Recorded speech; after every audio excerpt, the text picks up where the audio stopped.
Good evening. The time has come to select one courageous young man and woman for the honor of representing District 12 in the annual Hunger Games. As usual, ladies first. Katniss Everdeen. And now it's time for the boys. Peter Malak. May the odds be ever in your favor. Ladies and gentlemen, your master of ceremonies, Caesar Flickerman! Hello, people of Panem! Today we are starting interviews for this year's Hunger Games. First up, we have Miss Sojourner Truth from District 7. Miss Sojourner Truth, the Capitol has been discussing how you've been pushing the women's rights movement forward. Could you talk a little bit about yourself and what you've done? Of course. I'm a huge advocate for women's rights. I've written the ever-famous Ain't I a Woman speech, which highlighted the inferior status of women get from men. And on top of that, I also talked about the discrimination of African American women and how they're often ignored. You know, women have been discriminated against for centuries. Oh man, that's terrible. It sucks. Some of my other famous works were my appearances on The Bachelor, Chopped, and America's Got Talent. And even though I lost The Bachelor and Chopped, which I'm still recovering from, I totally think I can win the Hunger Games this year. You know, I've been training for minutes, and I've even practiced my times tables. I'm so prepared. Wish me luck. Well, best of luck to you, Miss Sojourner Truth, in this year's Hunger Games. Hi, I'm Hamish, your mentor. You know, I'm a feminist, and even though I'm a guy, I believe that all men and all women should have equal rights, equal pay, equal opportunities, and no sexual harassment for anyone on either sides. You know, every 98 seconds, an American is sexually assaulted, and every 8 minutes, that victim is a child. But only 6 out of every 1,000 perpetrators are put into jail. Yeah, also, 1 out of every 6 American women has been the victim of an attempted or completed rape in her lifetime. 14.8% completed and 2.8% attempted. I know you strongly support the movement against sexual harassment, so I'm going to train you for the Hunger Games so you can represent the hashtag #MeToo movement, a popular hashtag on social media for women who have experienced sexual assault.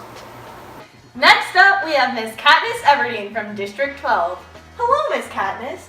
Now, we've heard that you are a strong advocate for the women's rights movement. Could you elaborate on your involvement? Well, I'm part of the Me Too movement, which was founded in 2006 to help survivors of sexual violence and to encourage women to seek help and speak out about sexual assault. The movement was ultimately created to ensure survivors that they know they're not alone in this journey.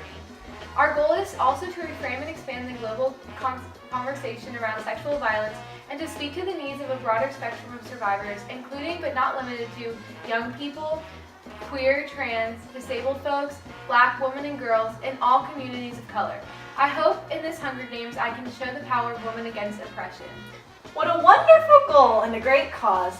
Be sure to check out Miss Katniss Everdeen on this year's Hunger Games. And last but not least, we have the second contender from District 12, Mr. Peter Malak. Now, Mr. Peta, with all that's been going around with the women's rights movement, we couldn't help but wonder, where do you stand? I don't know, Caesar. I'm just here to win the whole thing. You know, I've been training and I've been practicing and I feel pretty prepared. Well, best of luck to you and to all the other tributes in this year's Hunger Games, even though most of you won't make it that far.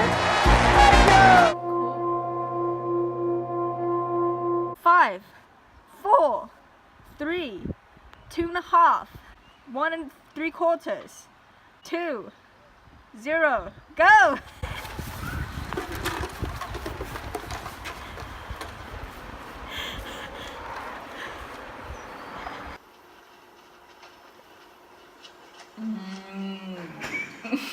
And so they ran, deep into the forest.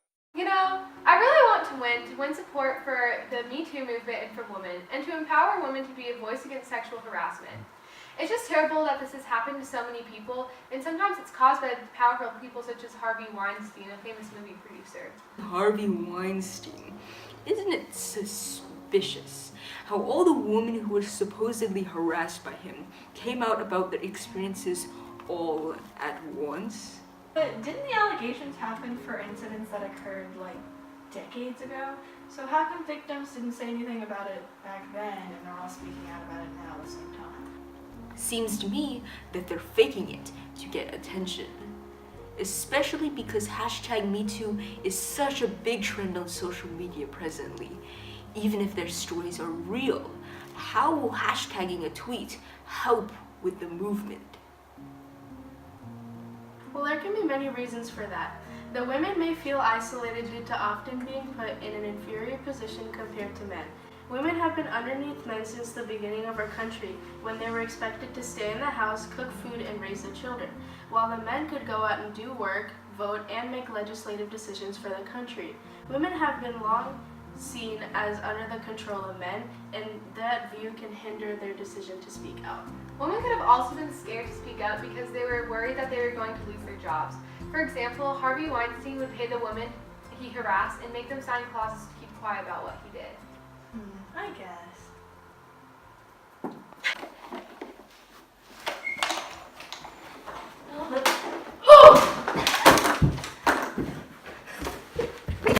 I just absolutely detest all the accusations from these District 12 scumbags. Larry Nassar is a great person and my best friend.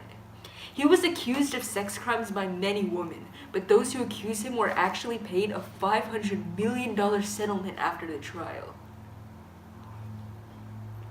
So, how do we know that they didn't just accuse him for the money or do it for the attention?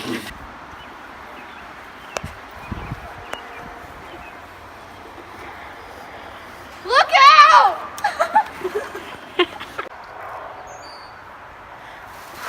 Oh no, Sojourner! Katniss, you have to win the Hunger Games to move the women's right movement forward. Women have been inferior to men for centuries and you need to bring an end to it. #MeToo. Do, do, do, do. Sojourner Truth, more like Sojourner Lies. You know, now it's just the two of us, and I've kind of been thinking, and I sort of understand your position now, and your concern for the people who have been sexually harassed. Well, thanks for understanding. We can just take the night berries instead. 1, 2, 3. Stop!